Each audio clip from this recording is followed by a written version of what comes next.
malam hari, ini ketika ada seseorang saat gempa 7,6 skala Richter guncang Padang pada tanggal 30 September 2009. Padang Jadi ya, ada guys. seseorang yang bernama Septi yang sedang berada di lantai atas gedung kantornya. Seketika bangunan itu roboh dan dia tertimbun sama puing-puing beton. Tapi di bawah reruntuhan, Septi ini nyaris nggak bisa bergerak. Dan di hari pertama, dia ini masih mendengar suara orang minta tolong. Tapi satu persatu suara itu ngilang. Dan dia sadar bahwa hanya dirinya yang mungkin masih hidup. Dan tanpa makanan, tanpa cahaya, dan hanya ada ruang sempit buat napas. Dan dia bertahan dengan menjilat tetesan air dari dinding dan tetap tenang. Di hari ke-6 dia udah mulai Berarti lemes, tapi saat dia mendengar menjilat suara itu alat pas berat, hujan dia berarti. berusaha ngetuk-ngetukin benda logam. Dan tim SAR akhirnya denger itu dan gali secara manual. Setelah 144 jam, dia berhasil diselamatin dalam keadaan hidup. Dan yang bisa kita ambil dari sini, kuncinya yaitu tetap tenang. Yang dimana ini bisa bantu kita kalau semisal menghadapi hal ini, hemat oksigen dan juga energi. Terus air Tenang hujan aja, dan guys. embun bisa jadi penyelamat buat kita. Bisa buat kalian minum juga. Dan ini kita juga bisa pelajarin bahwa simulasi bencana itu penting banget di kantor dan juga sekolah.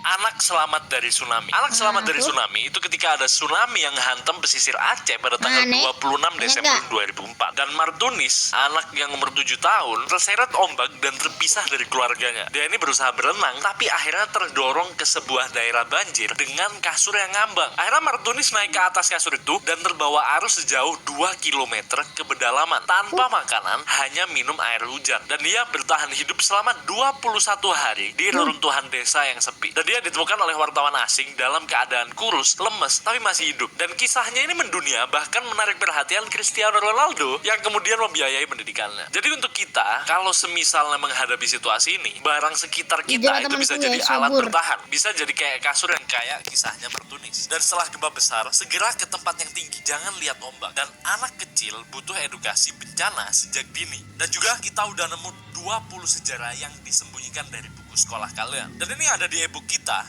di 20 sejarah yang disembunyikan dari buku sekolah. Dan kita bongkar tuntas sejarah-sejarah yang disembunyikan. Linknya ada di bio kita, dan kalau di YouTube ada di deskripsi. Kita tutup aksesnya hingga tanggal 31 Juli. Buruan beli sekarang.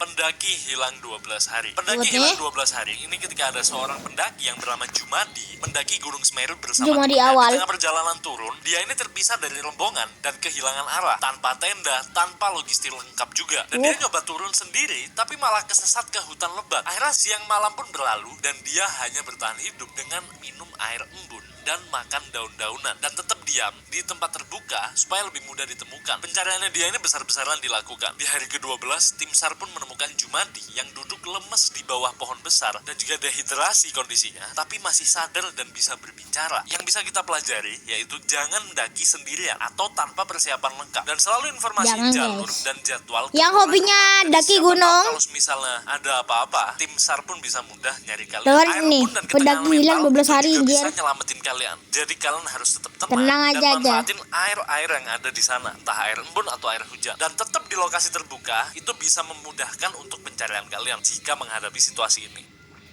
Nelayan di laut 10 hari. Nelayan di laut 10 hari ini adalah kisah di mana seorang nelayan asal Sulawesi yang namanya Basri pergi melaut seperti biasa pakai perahu kecil. Tapi cuaca tiba-tiba berubah ekstrim. Kapalnya dihantam ombak yang besar dan terbalik. Mesinnya rusak, sinyal juga hilang. Nah, dan dia ini terombang-ambing selama 10 hari di lautan terbuka tanpa makanan, tanpa pelampung, dan hanya sisa-sisa perahu yang dia pegangin. Dan setiap hujan turun, dia ini nampung air di botol plastik bekas. Buat makanan, dia nekat makan ikan mentah kecil yang lompat ke perahunya. Dan di hari ke-10, kapal patroli laut menemukan Basri dalam kondisi lemes dan kurus, tapi hidup. Hebatnya, dia ini tetap sadar dan bisa bicara. Kalau misalnya kalian berhadapan dengan situasi ini, botol bekas itu bisa jadi alat survival buat kalian. Minum air hujan sama dengan strategi bertahan di laut. Dan jangan melaut sendirian, dan selalu cek perakiraan cuaca sebelum berangkat. Dan selalu bawa emergency kit di kapal, sekecil apapun itu. Moga aja bisa bantu.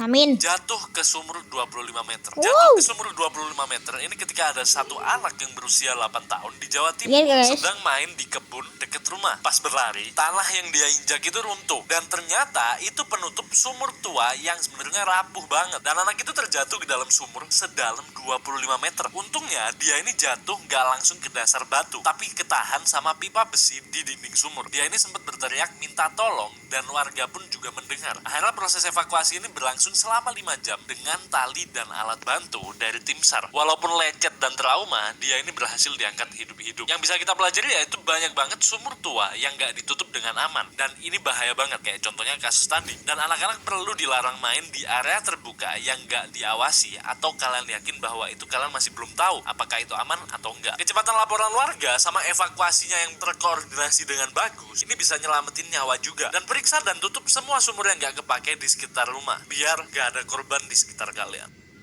Tersesat 9 hari di hutan. Tersesat 9 hari di hutan. Kayak nanti Nanang in the forest, guys. Arwan bekerja sebagai pemburu Di Roblox madu tuh. di pedalaman Kalimantan. Suatu hari dia ini kehilangan arah pas kembali dari hutan. Karena hujan yang deras itu menghapus jejaknya. Dan dia ini nggak bawa kompas atau HP sinyal satelit, hanya pakai golok dan botol kosong. Untuk bertahan hidup, akhirnya dia makan daun dan juga akar yang dia tahu nggak beracun. Dan habis minum air dari daun dan genangan, di hari ke-9 dia ini ditemukan oleh tim pencari dalam kondisi yang benar-benar kurus, tapi sadar dan masih bisa berdiri. Yang bisa kita pelajari yaitu pengetahuan lokal tentang tanaman itu bisa nyelamatin hidup kalian, terutama di hutan. Dan jangan masuk hutan tanpa alat navigasi dan logistik yang minimal. Selalu informasiin tujuan dan durasi ke keluarga kalian. Kalau kesesat, tetap di satu area terbuka agar lebih mudah dicari.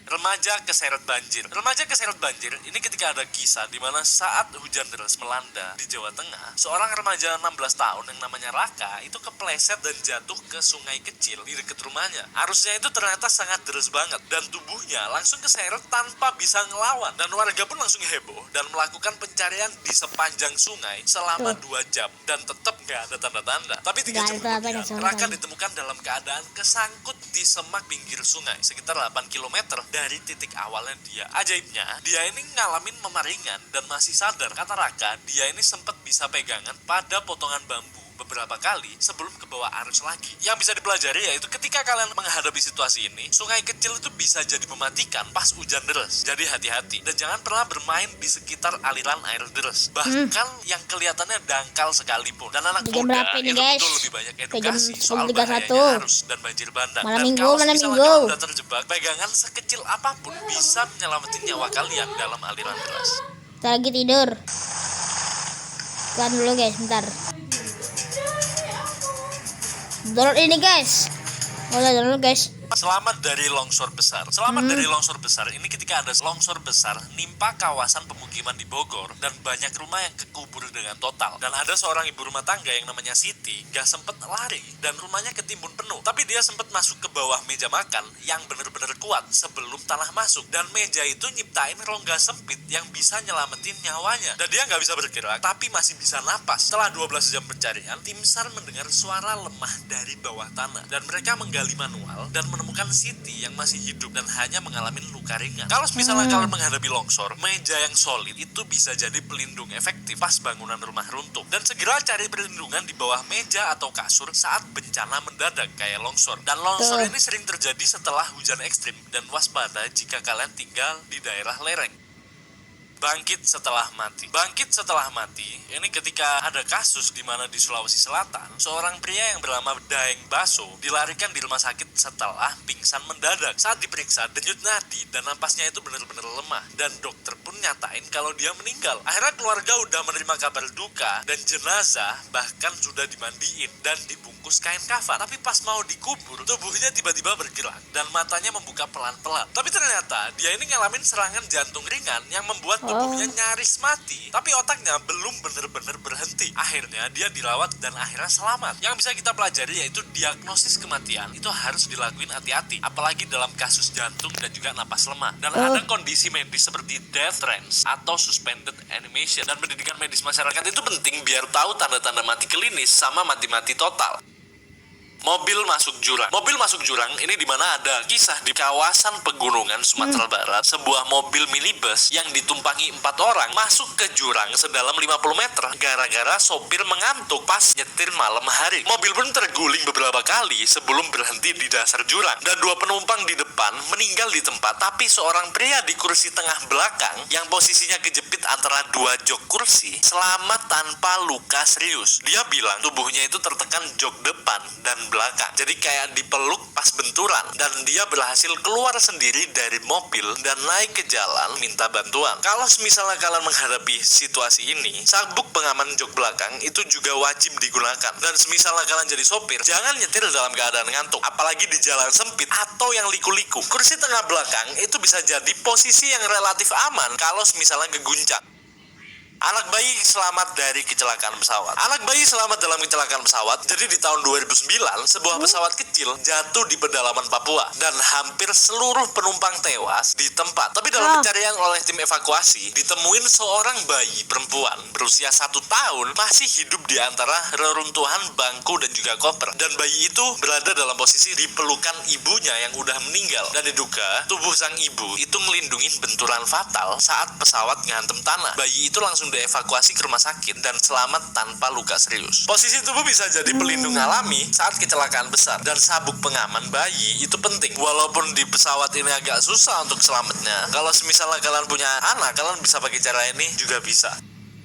Motor nabrak truk. Motor nabrak truk ini ketika ada seorang pengendara motor di Jakarta diserempet truk saat pindah jalur mendadak. Dia ini kepelanting sejauh 10 meter dan kepalanya menghantam aspal dan motornya hancur total. Tapi ajaibnya, dia ini bangkit sendiri dan helmnya pecah sebagian, tapi tubuhnya cuma luka ringan. Katanya saksi, kalau helm itu nggak dikancing dengan benar, mungkin dia udah tewas. Dan dia langsung dibawa ke IGD dan dipulangin ke rumah malam itu juga. Yang bisa kita pelajari, kalau semisal kalian menghadapi situasi ini, helm itu wajib digancing rapat, bukan cuma dipakai asal-asalan. Dan jangan pindah jalur mendadak di depan kendaraan besar kayak truk. Jadi jangan remehin helm.